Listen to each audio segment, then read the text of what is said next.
Okay, welcome to Black Men Speak. I'm your co-host, J.R. Stewart. And I am your co-host, Tommy Duncan. Jimmy, it is July 27th, Wednesday, 2022. Jimmy, if it's Wednesday night, It's Black Men Speak. So let's give a big shout out, Tom, to Liquid for providing our theme music and For Us Films in our own studio for providing the virtual studio.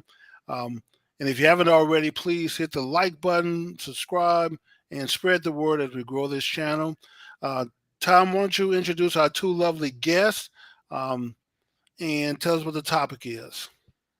all right, Jimmy, we have another exciting show with two returning guests that I know that everybody will be impressed by this evening. Jimmy, Veterans. yeah, yes, absolutely. We had a show a little bit over a month ago where we had some sisters to come and talk to us about some of the top issues that sisters are dealing with today.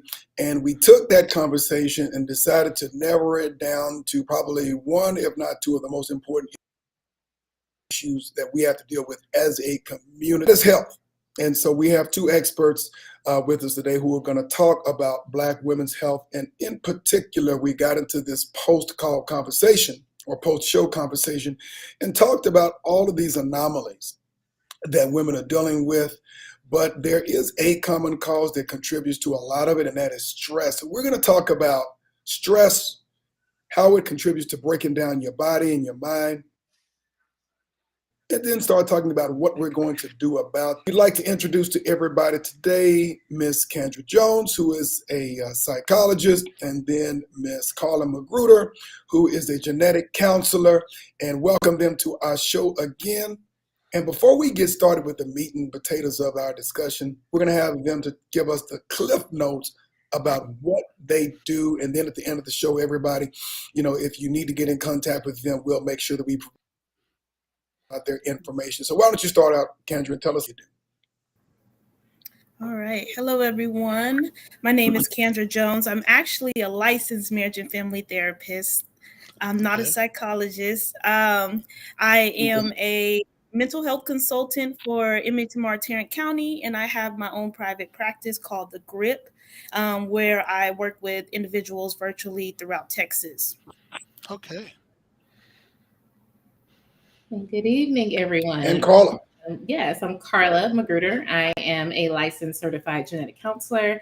Genetic counselors deal with family histories, primarily with your health, to figure out if there is a gene that is causing whatever health is running through your family, whether that's cancer, whether that's heart disease. Those are two things that I specialize in, as well as pharmacogenomics, which is looking at medicine and how your body responds to medicine based on your genes. I am the owner of Thick Genes Genetic Counseling Services, LLC, and happy to be here tonight. Okay. And Carla, I remember from last time, you also are a public speaker? I am, yes. Okay. Yes, so I speak to all types of groups, whether that's church groups, family reunions, jobs, schools, about things dealing with genetics and really bringing that to wherever people are. So a lot of people can't make it to doctor's offices. You might know a little bit about genetic testing, but know if you qualify. I'm always happy to speak and just break it down on one-on-one level so we can talk about that. We can talk about ethics in medicine, all those different things to make you more comfortable with your healthcare. Okay, so we'll post out your both business contact information, Tom, so people can reach these two lovely ladies. Yes, sir. So let's dig into the meat and potatoes of the discussion and kind of get it started. And thank you for sharing a little bit of insight of what you both do. And again, one of the things that we talked about was health in our prior show. We talked about the obesity rates within the Black community. We were just talking about that last week when we had the Surgeon General on, Jimmy, and I think, one out of every two people in the Black community is obese and or over. Well, matter of fact, obese, and I think about 80% of our women and 70% of our Black men are overweight or obese. But in addition to that, when we talk about other issues, health issues, we have breast cancer, ovarian cancer. We talk about diabetes within our community. We talk about the mortality rates within our community.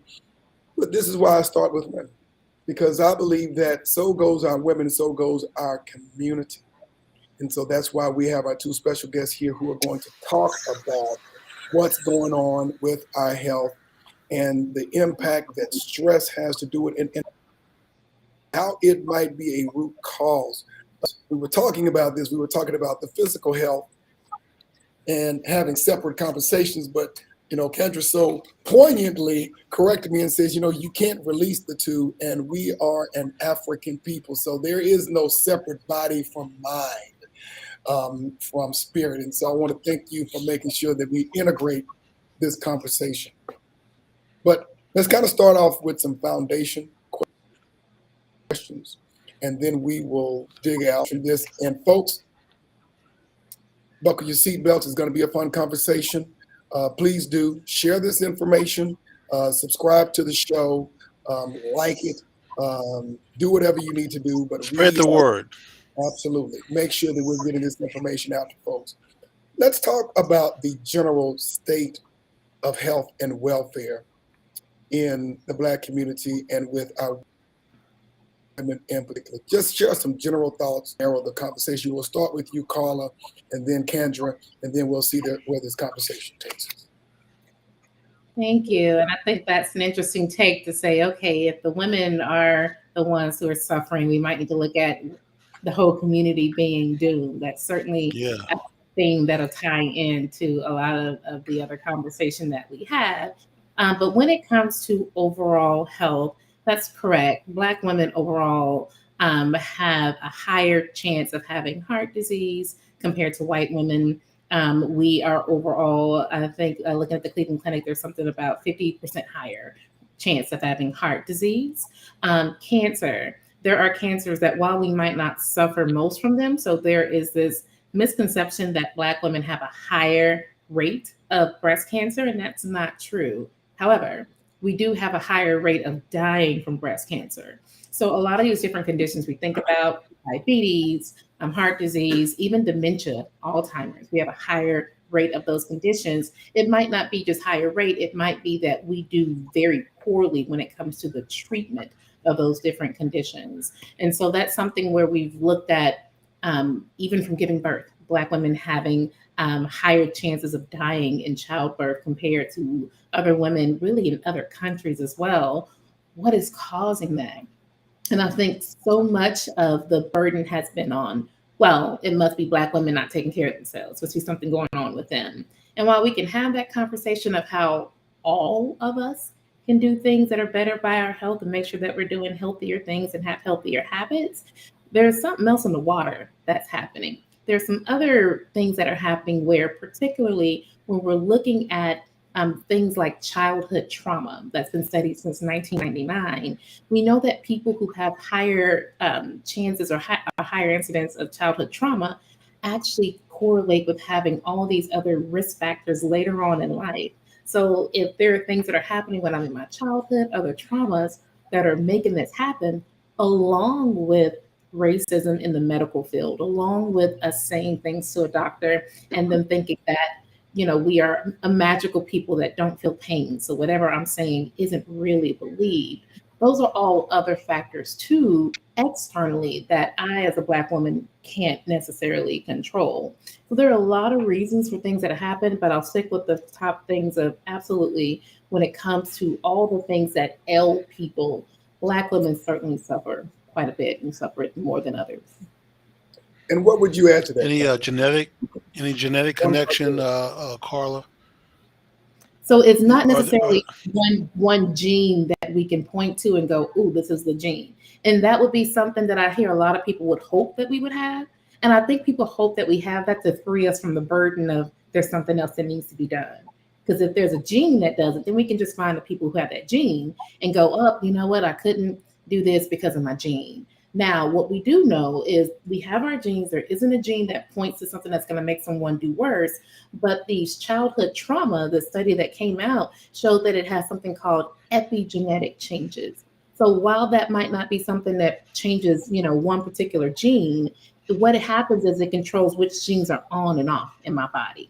So it's not changing the gene, it's changing if it's operating or not. And if you got these genes that are operating when they shouldn't be, then that's when you have these higher incidents of cancer, of heart disease, of other things that we can't put a number to, but it's been in the studies since 1999. And again, something else that we know with these epigenetic changes is that we can see them reverberate throughout generations. We see people who are children of people from the potato famine in Ireland actually having lower birth rates, lower birth weight, all these other things where it's like, wait, that might have come from something else. We see children from the Holocaust, grandchildren of the Holocaust having things happen. And certainly, I'm sure all of us as people have been able to feel something in our bones and something ain't right. And you feel like maybe there's an ancestor or something tugging at you like, I don't know about that.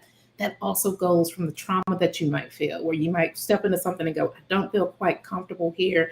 There are some epigenetic things that are happening in our body that comes from all this different stress and different trauma, but no, not just one gene that we can point to. Got it. All right, Kendra, what would you add to that? And you bring a different perspective, to the same problem just because of your professional background. Yeah, so in regards to Black women and mental health, it has been found that Black women are more likely to express distress or unhappiness within their lives more than that of more than that of their white counterparts. However, when it comes to those that are seeking treatment and who are getting help, they are less likely to seek out psychological help, mental help, or even go to the doctor. And there have even been found that Black women are less likely to get help than just anyone out there, even when it comes to Black men. And I think the issue there is that strong Black women, which I'm pretty sure we will touch on more when we get to that. And it doesn't make sense in regards to the correlation of why is it that Black women are speaking up more and coming out more in regards to them not being satisfied with what is going on. But when it comes down to receiving the treatment and the support and whatever else that comes along with making them better, they're less likely to seek that out. And then I also go ahead. I was going to ask you, uh, do you think Black women have boxed themselves in with this need to be independent, need to be strong, and then the stress that comes with that? Um, it seems like we're working against traditional values, and that somehow the feminist movement, the Now movement, the Me Too group, and all the rest of them out there don't seem to value. We push little girls to study hard, get a career, not to depend on a man, um, and so career becomes important until you get older in life and you decide that you don't want to be alone in life, and maybe having a couple of kids and a partner is not such a bad idea. So do Black women go through more stress trying to live up to not necessarily the negative connotation of the strong Black woman, but the career, being independent and having your own money, your own house, your own car, and not necessarily need a man to provide a life for you? Is that boxing the Black woman in? I wouldn't say That introduces more stress into her life. Yeah, I wouldn't say they are trying to live up to the being a strong Black woman, or that they feel like they have to be strong or being boxed in. I think that the issue is, at the end of the day, we're doing what we have to do. And there have been time and time again where Black women have spoken up, said we needed support, needed this and needed that. But I believe we're not getting everything we're needing to be successful in some realms. And so at the end of the day, you have to do what you have to do, whether that is getting more education to make more money to provide for our children and make sure they're not going in the same, going down the same road that we went through, or whether that is saying, okay, I'm going to work 2 or 3 jobs because the man that I'm with isn't stepping up and doing what they're needing to do. So I think in some realm, it is a response to not having the support that we need.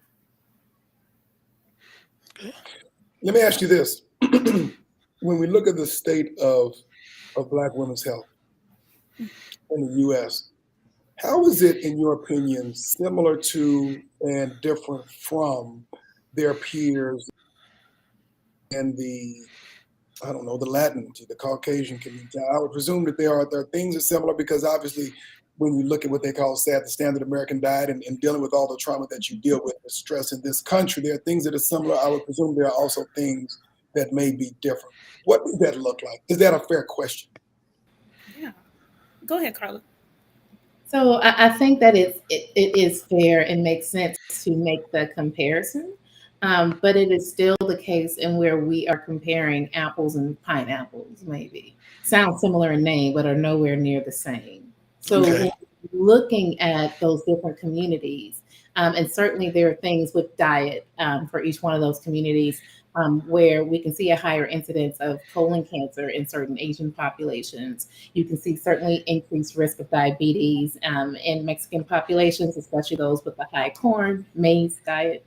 But there are still a lot of other considerations, family support that those groups have, particularly the women, that Black women don't have, and the histories are very, very different. So even when we're looking at um, home ownership, who gets paid what, there are still differences in that the color of your skin, being labeled Black in this country, still sets you back more than other races would. Additionally, if you think about the other races that you mentioned, if we're going to do a job application, there are certain boxes that we check. And while you can certainly check the Hispanic box, because that is what you identify as an ethnicity, the first race is white, that's checked. I don't have any of those things. And there's certainly racism all over the globe, unfortunately. So while it is true that we are not the only ones that suffer as a people, that is absolutely true. The way that this particular country has gone out of its way in history to make sure that there have been policies written where we don't benefit, can't opt in, can't marry in to those different types of things, makes it so that the burden that Kendra was talking about that Black women have generally had to take, because it's either, make your own meal or starve, and we're not going to starve, has made it a necessity to harden up, unfortunately, in ways that I think we're starting to reverse now, which makes me happy. No, Okay. those are very good points. Yes. So let me ask And you. Kendra, on your side, when you look, Oh, I'm sorry. Go ahead, Tom. I was going to No, ask, I was. I was. Okay. This time you go. all right. So you brought up an interesting point in terms of checking the box and how the psychology of living in an environment that is overtly threatened by your color. Maybe not particularly by your gender, but for surely by your color, your community, maybe not you as a woman per se, and the impact that it has on you, potentially your health. Are those fair assumptions, Kendra? I mean, when you think about the psychology of it as well. Yeah. Yeah, I think it's fair. I think I have even been told that when it comes to checking a box, whether it's for a college application or school or whatever it may be, that some Black individuals will choose white. And they do that because they feel that they will either get contacted earlier, or that it will eliminate that hesitation that will come with it if they see that it's a Black person or Black woman or a Black man. And I think it's almost in a way that we have to at the beginning hide who we are just to get in the door of what it is that we want. And I think psychologically, I think that will affect you in the long run, because it may get you to a point of, am I who I want to be, or am I someone based on what I think society needs me to be? And that can be a challenging thing to deal with as time goes on. Okay. So my question is, what are some things that you ladies think can be done from Black men, from the Black community, from the Black family, to help reduce the stress that Black women go through? Because if this continues on, if we continue on this pattern, this road, I believe the end point is going to be that as a Black woman goes, the Black family goes. And so we're looking at our own destruction if we don't turn this around. So what are the things from a group survival perspective? So it doesn't necessarily be someone you're dating, it's just someone who's concerned about the Black community and the Black family.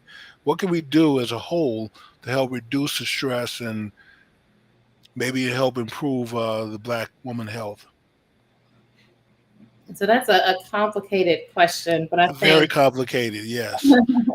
I think a couple of things, and going back just for a second to the mention of other ethnic groups, Hmm. I have a pretty diverse set of friends, but it is beyond me. I haven't heard other groups growing up and even now say things like, "This is why I'm not with women who look like me. This is why I don't date Right. Asian girls. This is why I don't date Hispanic." But yet, it seems like there is a number of our men who do. While not all, it's a loud enough, group of people, and certainly our lived experiences are ones where there are several Black women who have wanted to have the love that we all need, the companionship that we all need, to come home at the end of the day and exhale, and don't have that. Right. Not because we're saying, I don't need one, blah, blah, blah, blah. No, it's more so because, okay, we're looking, and it gets pretty old sometimes to say, okay, those who I want to love don't seem to want to love me, or have different conditions that, either I can't do anything about. And what that does, unfortunately, is there are a lot of Black women who internalize that and then pass that message on to other Black women. So I would think one of the things that we can do is this whole thing that Kendra mentioned before, of us feeling like we have to, I guess, carry the cape and be superwoman. And even you, JR, talking about, oh, the Black woman goes, so does the community. So we're already got this whole community on our shoulders. I think the thing for us to do is to take the community off the shoulders and to actually look at us. Well, I agree with you. That's why I'm asking what can we do to take some of that weight off you and put it on the shoulders of some of these men out here, or the community at large, to make it a little better.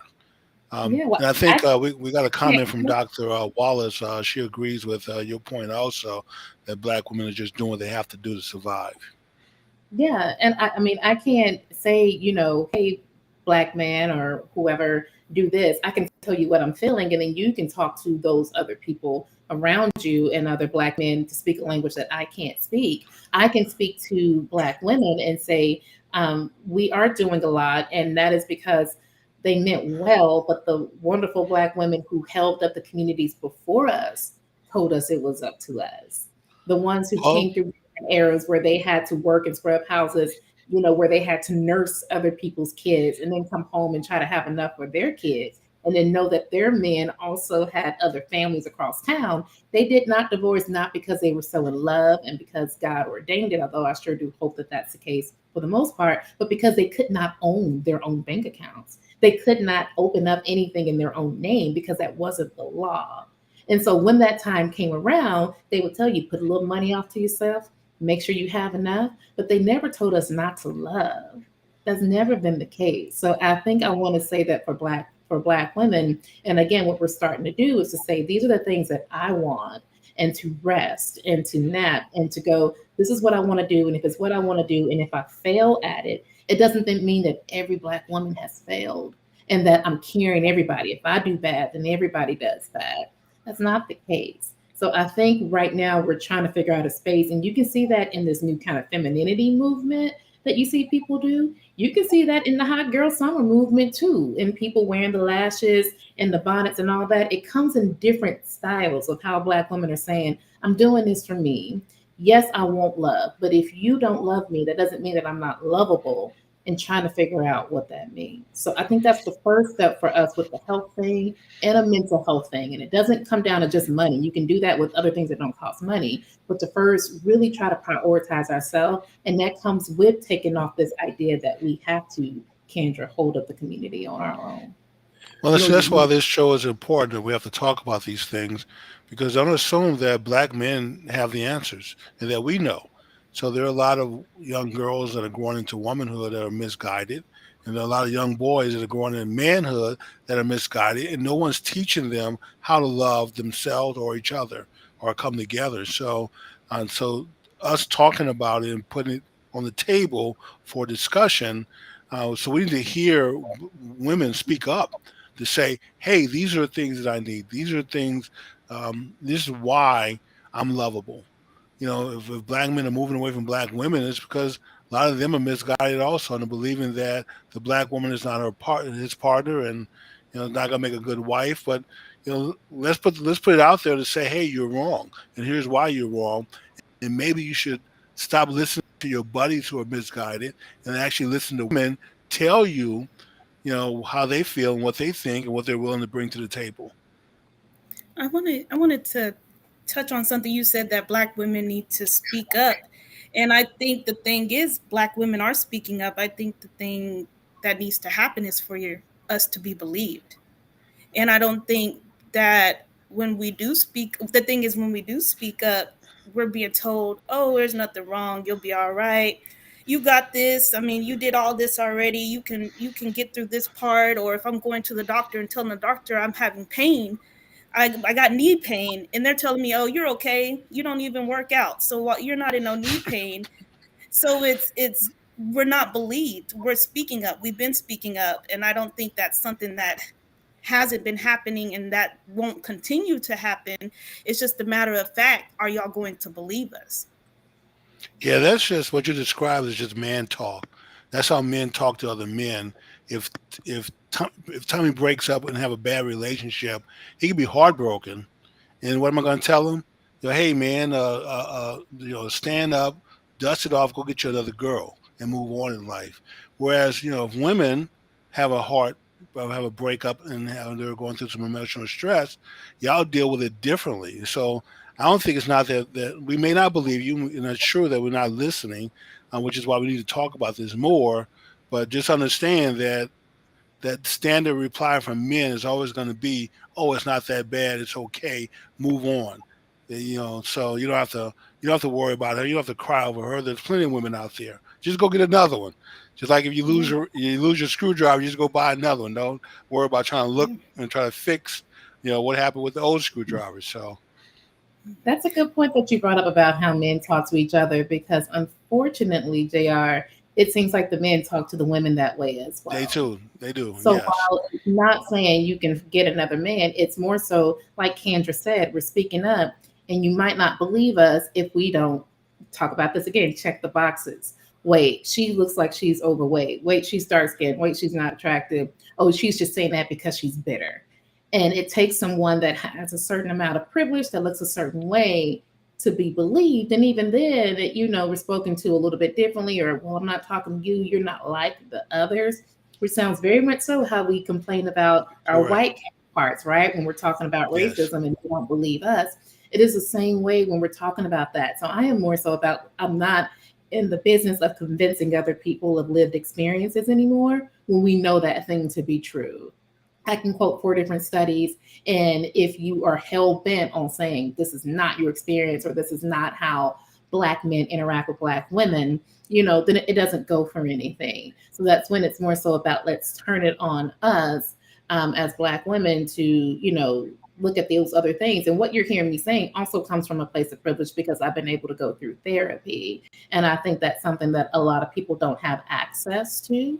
Even in this virtual space, it costs quite a bit of money. But there are group therapies. There are other groups that meet up, that are free, or podcasts, or other things that people can listen to, for us to, again, take that cape off and to really make sure that we are feeding ourselves. And I'll just say, as a quick aside, a lot of times we're looking at where you're not lovable because of all these other things, like talking about obesity, Tommy, what you brought up earlier, without realizing that obesity is a symptom of the to problem. stress. Yes, And yes, that, not just stress, but a lot of people turn to food because it's quick, easy, comforting. accessible, and Yes, it feeds what, that idea that, man, I can't have who I want to have here.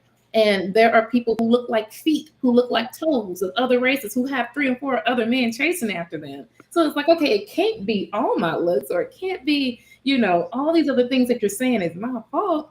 Why don't I have that? So you turn to food because that's something that can soothe you. And instead of yes, looking at it as this is a moral failing on your part, it's really a symptom of trying to treat overall this whole, or something that we're missing, that I hope we can feel within ourselves. So you said something very interesting there that's very powerful, but boy, you opened up a can of worms as well, because when you talk about using food or as a comforting mechanism, so to speak, to address other issues, psychological and otherwise. And we look at the statistics in our community on obesity, that's massive. And I guess part of my question is, how do you begin to address some of the root cause issues that you're dealing with? Because when we look at the rate of obesity in our community in particular, I'm hearing is folks are unknowingly trying to address issues that maybe have been undiagnosed, much less unresolved. Does that make sense? Yes, and I think this is something that Kendra can definitely speak to when it comes to food. But I'll just say really quickly, when it comes to obesity, that's measured with the body mass index, which in and of itself is something that's always going to skew in a way where even at my healthiest weight, even as I work out, all these other things, still is going to put me on the obesity end, even when I'm looking like a stick, because that chart is based off of white men in their 50s. So that's want to make it skew just so that people are aware that, or I'm not obese, rather I've been overweight, but not obese on that. But just want to make sure that people know that particular part. But yet and still, we all have eyeballs, right? We can see that there's a weight problem. So I don't want to say that that's the thing to explain it all, but that it's always going to skew in a way that isn't going to favor us. And so some people have done away with some of that, the BMI. Can you speak on that a little bit, Kendra, as to what I was sharing a little bit earlier in terms of using, for instance, food as some folks say self-medicate. Does that mean they're self-medicating with food in order to address issues that may have been, that they don't even know that they're dealing with? And before we get to that, I want to acknowledge and thank Dr. Z. Wallace for joining us today. I want to thank you. Go ahead, Kendra. Yeah, the thing about foods, I mean, we've all experienced, you bite into a piece of chocolate cake and it's kind of like you have to take a moment and savor it and enjoy it. It's a form of pleasure, whether it's ice cream, whether it's fried chicken, whether it's catfish, whatever it is. It releases endorphins that make you feel good. And so when you're stressed or you're in a period of your life where things aren't going right and you're low, why not turn to something that's accessible that can make you feel good? We're thinking about the short-term benefits of it and not the long-term of what eating cake and ice cream and fried chicken and whatever that may be that you enjoy. And so we're just trying to get whatever we can in those stressful moments that will help boost us and help us feel good. But I think you also have to look at what Black people see, the relationship that we have with food in the Black community. Whenever we have get-togethers, whenever we are enjoying each other's company, food is the center of that. And so when you have food associated with fun and happiness and pleasure, you're going to lean to that in those moments when you don't have those happiness or that enjoyment. And so we have associated food with comfort, and so why not turn to that when you're in distress? Oh, that was very powerful. And so folks, let me ask you, ladies. Go ahead, Jim. Go ahead, Tom. I was just going to remind everyone who's out there listening, if you do want to call in, if you want to ask questions, do not hesitate to call in at 972-497-2280 to ask questions and get involved with the conversation. Go ahead, Jimmy. So what I was going to ask the ladies is, on this show, Tom and I often promote and encourage Black men to step their game up. And we speak out about the need to defend Black women. Do either of you ladies feel in this environment now? So the answer is I know was anticipated, but I just want to hear, is that offensive to some women for Black men to say that Black women need defending? No. Okay. So as we make that call for Black men to step up in defense, and I don't mean necessarily physical defense. It could be that if you assaulted in any kind of way, but it's also emotional defense. From society, the messages that we get that impact our self-image and how we look at each other, all those things have to be some form of resistance and pushback. And we can't have black men continue to sit on the sideline, thinking that they're the victims and wounded and blaming black women, and we are pointing the finger at each other, and our problems are not being solved. So, on this show, we do call on black men to step up, to be leaders, and if we're going to fix it, we have to work together to correct it. It's not going to be, just blaming them or us being blamed and think that somehow that's going to correct the issue. It's black men and black women understanding that there's a need to come together and work together.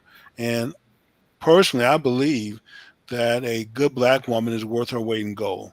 There's nothing better than having a good black woman in your life who's your ride or die. It's just how do we get to that point where we can form those kind of relationships and have black kids once again grow up in households with a mother and a father in that household. I think the thing is, a black woman comes to the table with a full cup, and we're having to pour into our children and having to pour into our partners and our family members and Yes, people in the community. And we can't expect our children to pour into us. They're kids, and we're trying to cultivate them, so we can't expect that back from them.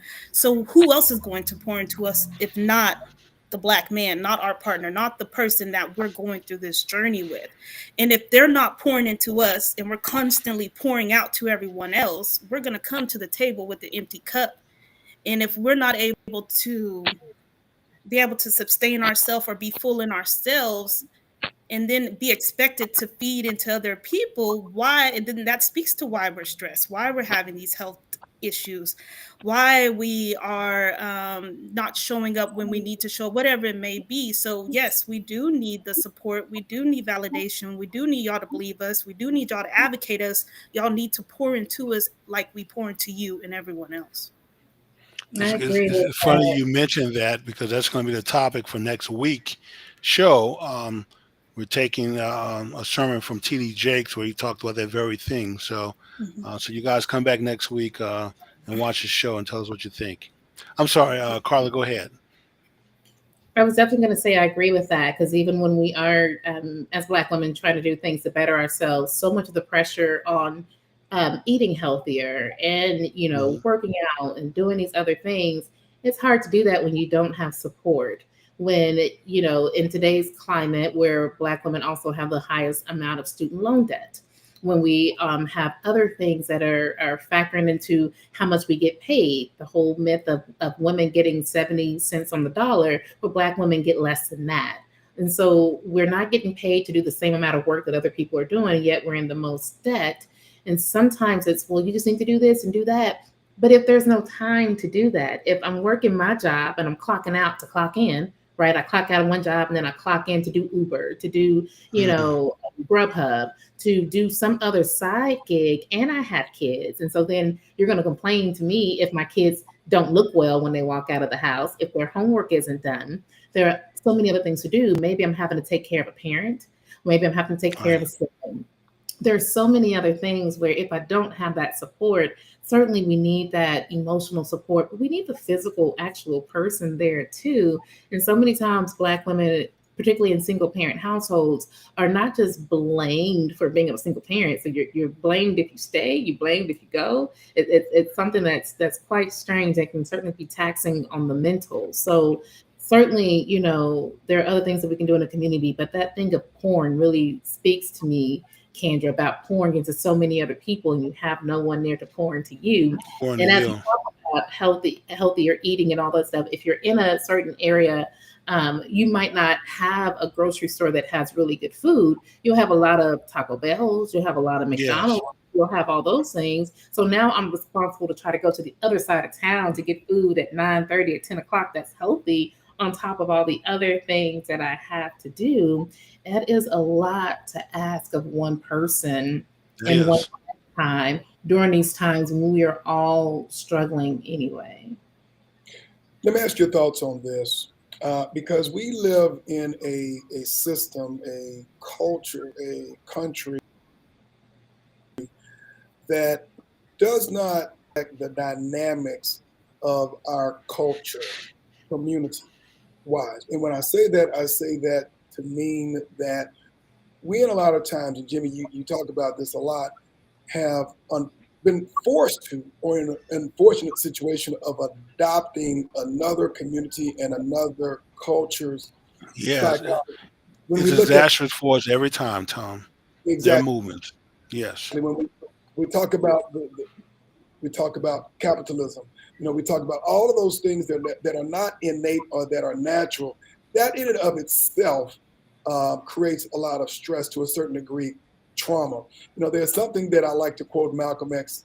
He used to say that just because you put kittens in an oven don't make them biscuits. When you bring Africans to in America to build their country and their economy, you adopt their philosophy, it doesn't make their culture, so to speak. So there is a bigger picture, I think, structurally and from a systems perspective that we have to begin to understand.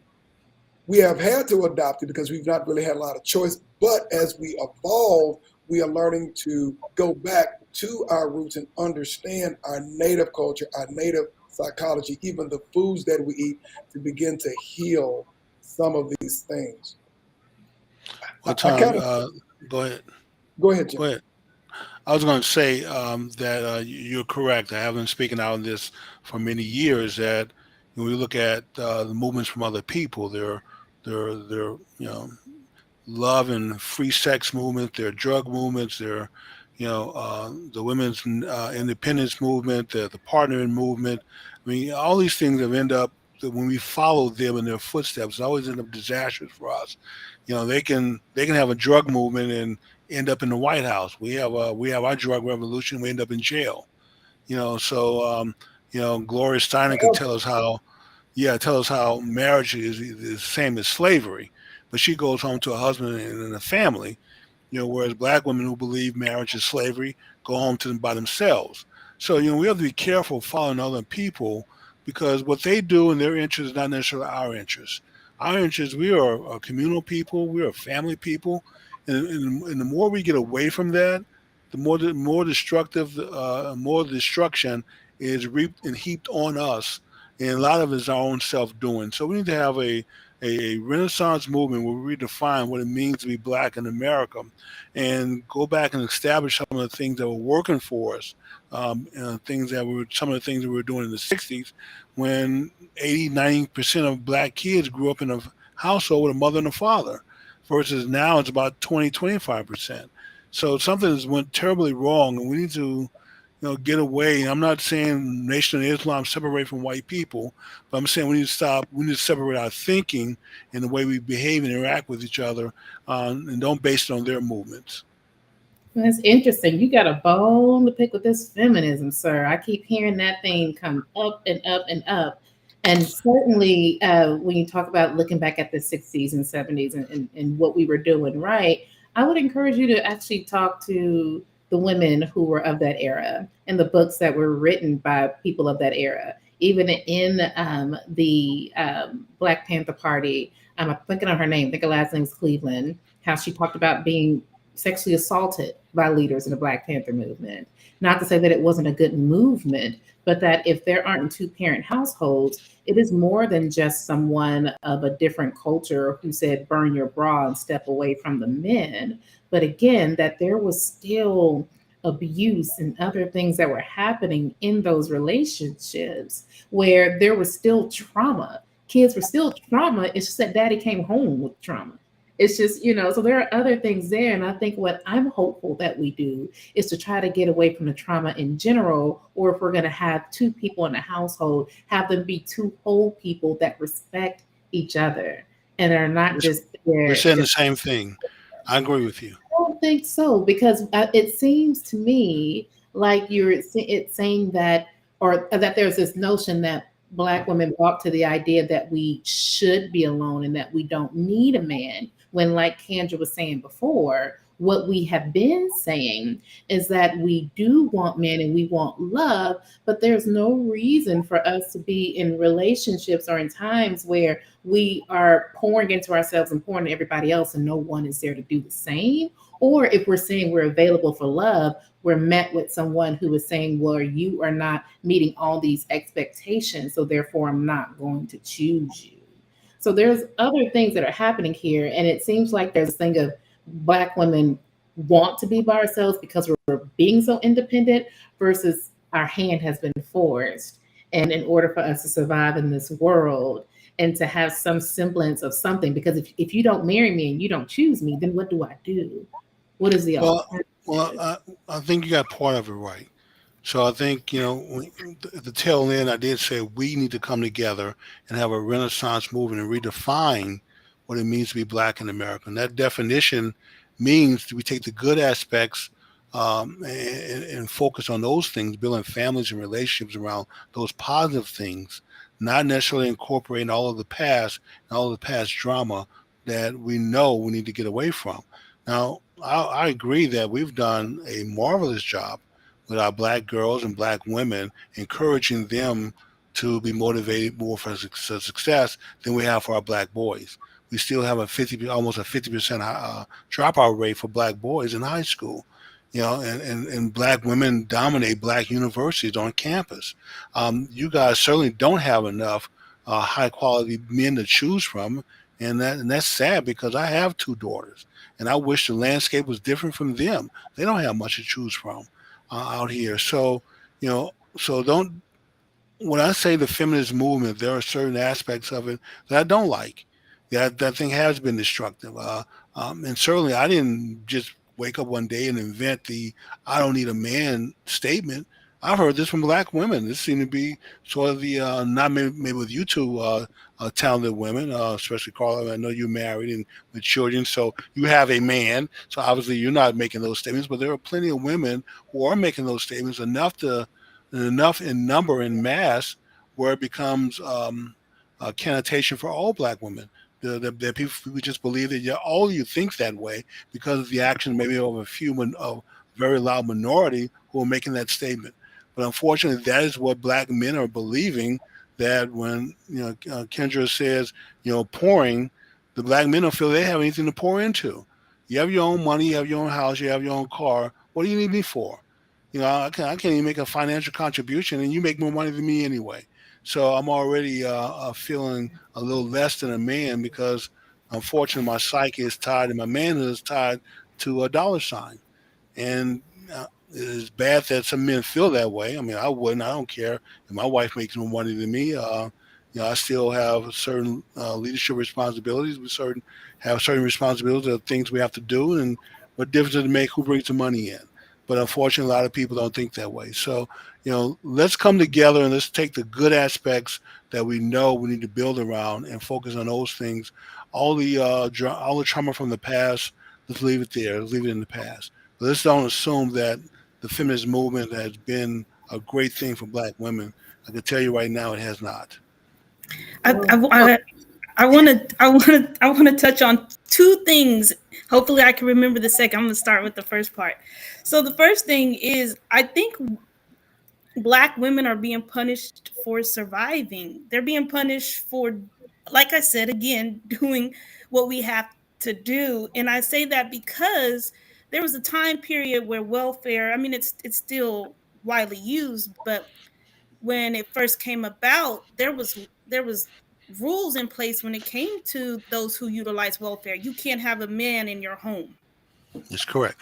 You can't get assistance from anywhere else. You can't have this, you can't have that. And we became, or those Black women in that time became dependent on the help of the government.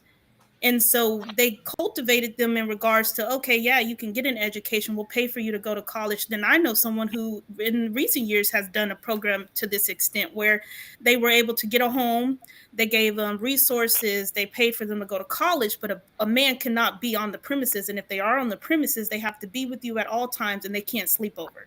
And you can't have a man live with you. And so with these rules, you're having to decide, do I survive and provide for my kids, or do I have a man in my home. And so you're having to choose the survival aspect of that, and that is get the food and get the medical support, help I need, and provide for my children. And then I wanted to talk about the fact of you saying leave the trauma in the past. That's the issue. That's why we're here today, because it was left in the past.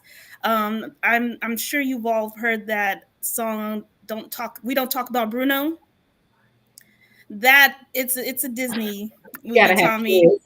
Yeah, you got to be around I haven't kids heard to it hear. either. No idea. But Okay. there's a song that goes, "We don't talk about Bruno," and it goes over and over again, and it's speaking about how they don't talk about this particular family member, because when they talk about it, it brings up something that has happened in the past. And so I think that is what's going on in the Black community. I mean, there's rare that trauma has a seat at the table when we're having conversations with our loved ones. And because of that, trauma is being passed on from generation to generation with nobody addressing the particular trauma, and people are just acting based off of what had happened in the past. And so if we continue to ignore the trauma, continue to not have these conversations, the trauma is going to manifest itself in other ways. It's going to manifest itself, whether it's anxiety, depression, health problems that are unexplained, pains that we can't explain. That's stress. That's what I that is in agree. our bodies. It's So stress from not processing the trauma and not healing from what has gone on in the past. And really So, quickly, I just want to go touch ahead. on something you brought up a good point of there are Black women who say they don't need a man. And I would encourage people to look at the context of that. It is never generally, I don't need a man. It might be, I don't need a man to pay for this bill. I don't need a man to take care of me because I have my own. But even if you're looking at that, so much of mental health issues with Black women is classified as anger, or it shows up differently. It doesn't show up in tears. It may show up in anger, attitude problems. You know, have you ever heard somebody say, sure, I don't like that new model, the BMW, and you're thinking, but you can't even buy that model. So what you worried about? How are you going to hang him outside the club? You can't even get in. When people are saying, I don't need a man, sometimes that's a survival mechanism of, I have wanted something so much, and since I can't get it, I might as well tell myself I don't need it.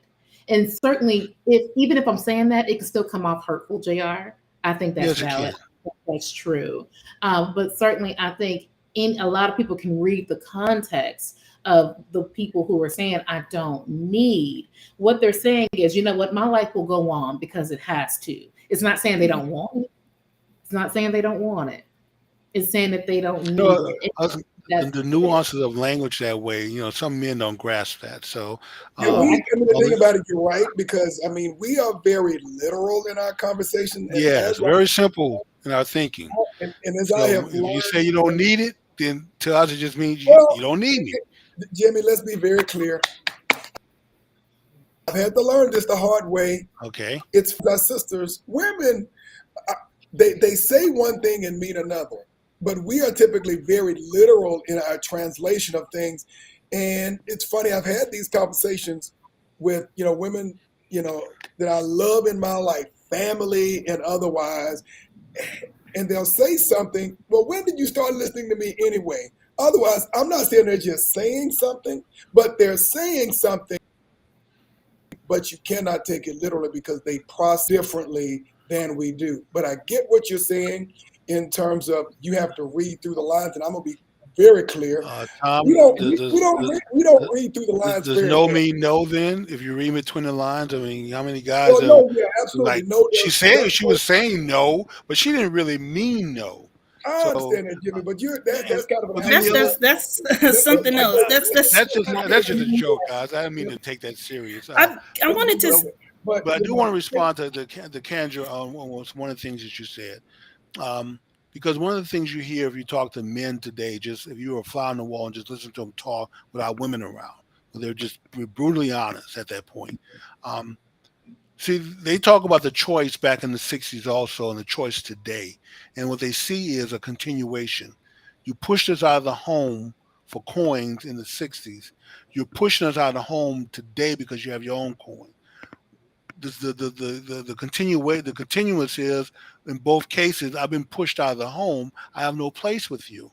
So now you've reduced my interest in you to just strictly be in sex, because who wants to be in a household where they feel as though they're not truly the man of the household, or the leader in the household, because everything comes down to money. We associate money with who brings it in to being the person that's in charge.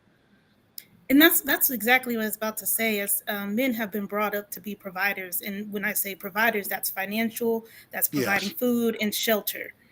But and so when a woman's saying we don't always need, we could feed ourselves, we can provide our own shelters, and we can sustain ourselves financially. But there's other needs that need to be met, and there's emotional support we need, like we mentioned before.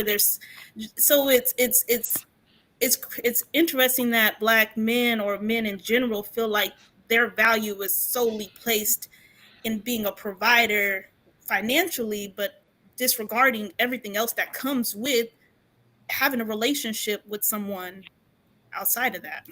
that's how men measure each other, by our paychecks, by our cars, by our women, by our house. Everything is about size and what you have, or or just your overall personality within the pack dynamic. That's So just the hierarchy for men.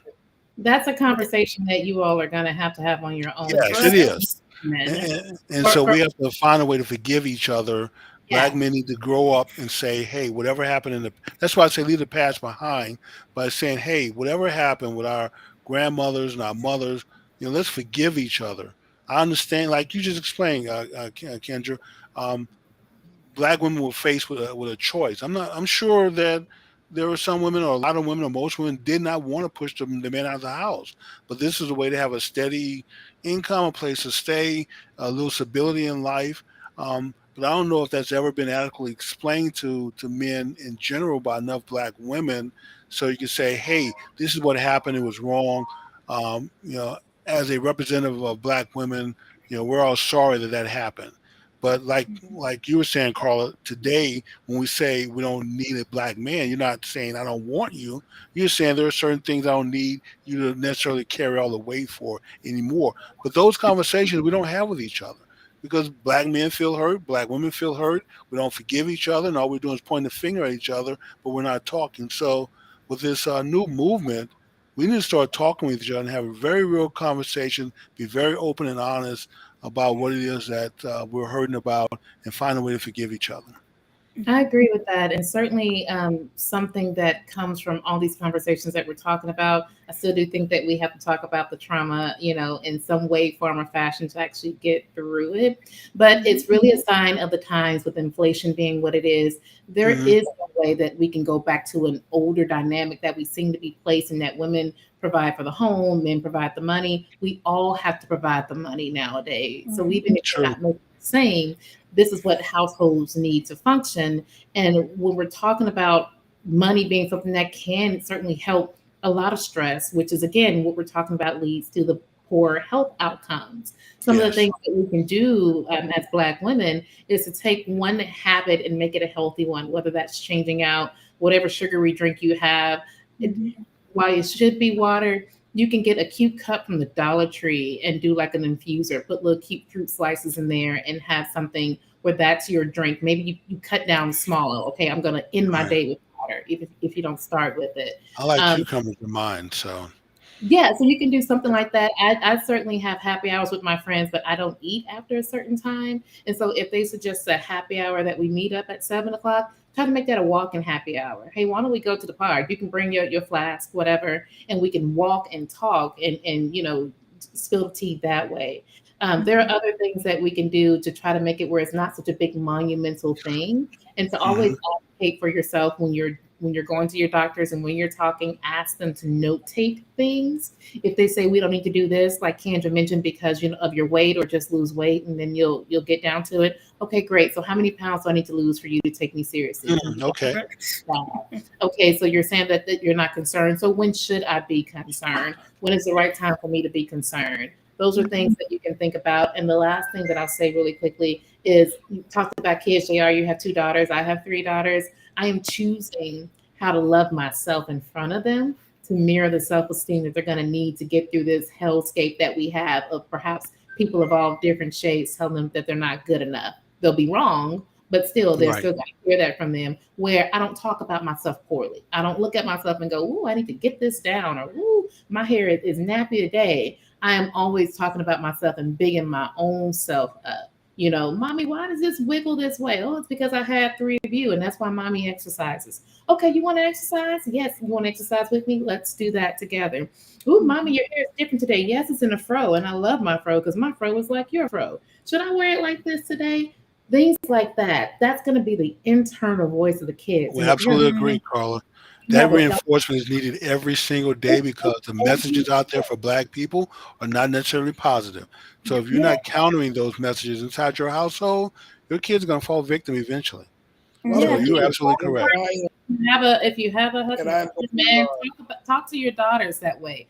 got Big them up. Don't just sit there and go, oh, you're pretty, but hey, you're brave, you're smart. Hey, look at all Hmm. these things. Be that first love that they need, because Yes. sometimes people go, well, I'm not going to do that. I don't want to coddle them because this world is tough, so I'm going to beat them up. You don't have to do that with the dudes. This world will toughen us up on its own. Be the place of comfort that they go to, and where when somebody tells them they don't look right or they're not worthy, the first thought is, what's wrong with them, not what's wrong with me. I'm hopeful that that's going to start at home. Why don't we do this? And I'm going to ask for a point of personal privilege. Jimmy, we're going to have to probably add a couple of about at least 5 minutes so we can wrap up this No conversation because problem. we are literally at the top of the hour. I want to go back to something Kendra said, when she said about Bruno. The only Bruno I never heard of is a Bruno Mars. I don't know nothing about not talking about him. And we're going to have to pull in some Jill Scott, on this prior conversation we had about the fact is I need you. So go ahead and listen to that song. You're going to learn a lot about it. But, let's cliff note what we are trying to say, because really the theme is how stress is breaking us down physically, emotionally, and spiritually. And you guys have been on fire talking about that. Yes. But let's flip note what we have to do as sisters and what we have to do as brothers, in a work in progress. Because, we have always talked about this, Jimmy, or at least I know I have, and you co-signed on it, and I've probably done the same. Man, I feel it's my first responsibility to protect the Black woman. It's not that she Yes. physically got to have something, but it is to protect her physically and emotionally, because that allows her to do things that she's not able to do by herself and on her. Number Correct. one. Number two, she needs to be appreciated. She needs to be Yes. appreciated and acknowledged for the things. I If think you're not about saying thank you every day, then wait, something's wait, wrong. Jimmy, Jimmy, wait. I think about my grandmother when Carla was talking about all the things that our sister have to do. And I realized that my grandmother was doing all of this, God rest her soul. She passed a little bit over a decade ago. But on top of that, she was taking care of white folks' families too. And most of our grandmothers and great grandmothers were taking care of white folks' families. Let's just keep it 100 while they were having to take care of their And husbands, coming home and taking care of their their children. kids. And they didn't have time to take care of themselves. Let's talk about honoring them and elevating them. I mean, at the end of the day, you have to, in order to give them space, they do have to feel appreciated, honored, acknowledged, and protected. They may not Every always, day. they may push back when you try to open that door, but the reality of it is, Carter, you brought up a very good point. Because of being hardened by society, they don't know another way until they know that they have that hedge of protection around them. And I'm just speaking from a brother's point of view. Terms of things that I see that we have, and I'm going to ask you guys to clip note what the sisters have to start doing, because we're fighting this fight. Let's just call it what it is, this war against us that our great grandparents passed down to our grandparents, and I passed down to our parents, passed down to us. We are having to fight this war against us every day, but we're fighting it independently. We've got to learn to, as you said, Jimmy, let some of these things go, apologize, and fight it together, because there is no other option. Yeah. All right. Well, I want to leave Tom with one thing that Miss Carla said. I think be part of the new discussion. She said today it takes 2 incomes to have a quality of life that you want sometime. And I think we need to make that the cornerstone of what we work towards. When we say we want to be in successful relationships, well, what does that mean? So it really means 2 people coming together. And if you have 2 incomes, that's great. We should all be striving to try to get 2 incomes if we can. and build around that. So, and that will help provide the security that our families need, our kids need, and that we need as couples to get through this storm, which we know that there are going to be turbulence at some point. You're going to run into bad weather in life, and you need to be able to ride that out because financial stress is one of the leading motivators for divorce. So if you don't Mhm. have the money to survive and maintain the quality of life that you built, it's easy to turn on each other. Um, so anyway, I'm gonna let you ladies have the last two words. But like I said, Carla, that was a very good point. All the points were pointed tonight. You guys made all great points, but that was the one that sticks with me. That I think we need to be part of our new discussion as how we redefine success in our relationships. And as y'all do close this, and this is something you may have, both of you may have heard before. And we look at the theme, how do you channel the stress constructively? I'm not going to even talk about what you're. I can start. So, a framework in regards to mental health for Black women, there's 4 points that I wanted to address, and that is listen, be honest, connect, and advocate. Listen Okay. to your body, listen to what's going on around you, and advice. And for those who are wanting to support us, listen to Black women. The next one is be honest. We have to be honest with ourselves when we are encountering challenges and struggles, and being honest in regards to, okay, having a conversation with ourselves. I do need help right now. I do need support right now. I do need to lean on someone else. And then connect with those around us for the support, family members, friends, connect with medical providers, connect with mental health providers, making sure there's a connection to get the support. And then lastly, advocate for ourselves. When those people around us are telling us there's nothing wrong or we'll be all right, we'll be okay, we have to stand up for ourselves and continue to push the matter until we get what we need to be successful in our lives and to succeed and be who we are supposed to be in every realm. Powerful. All right, Kendra. I'm sorry, Carla. No, Carla. Yes.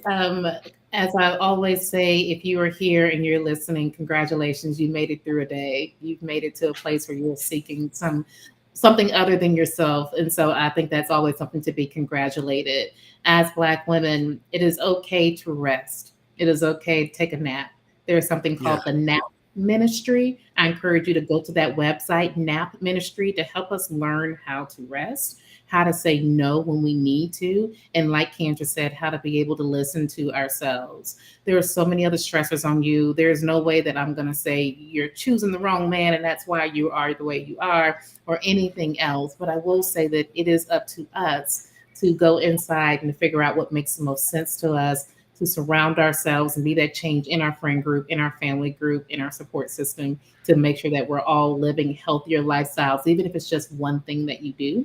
And if for everybody, if you see a Black woman, see a Black girl, compliment her today, not in the creepy gas station way, but you see that, hey, I like your Yes. hair. I like, you see that there's some effort there. That's always something that's going to brighten up someone's day, is to say, I see you. I see you. I see you. And I think perhaps, JR, that's the way that we can start that healing. That is true. I Powerful. agree with you. See, we're on the same page, Carla. Different books, but maybe same page. I know sometimes people don't want to admit that, but we actually are on the same page. The same thing. So, Tom, any So, closing words before we close the show out? first and foremost, we want to thank you Tom? both for. Okay. Can you hear me, Jimmy? We Yes, want to go thank ahead. you both for blessing us with your presence, your thoughtfulness, your insight, everything that you're bringing to the table. You guys have been on point, on fire today, and I know that you will be a blessing to a lot of other brothers and sisters out there who are trying to deal with these issues because, as Jimmy says, in our shows, this stuff we're talking about, it ain't for play play. So we are Not dealing for with some play play. serious issues that are dividing our community, and that is the most simple but effective strategy that those that don't have our interests in mind are using against us. And so we have to understand the fight and the battle and the war, quite frankly, that we are in. So I want to thank you both for being part of the struggle, for being part of the battle, and a few things that folks can take away and do something constructive in our lives. Thank you so much, ladies. We love you both. Thank you. We Thank are you.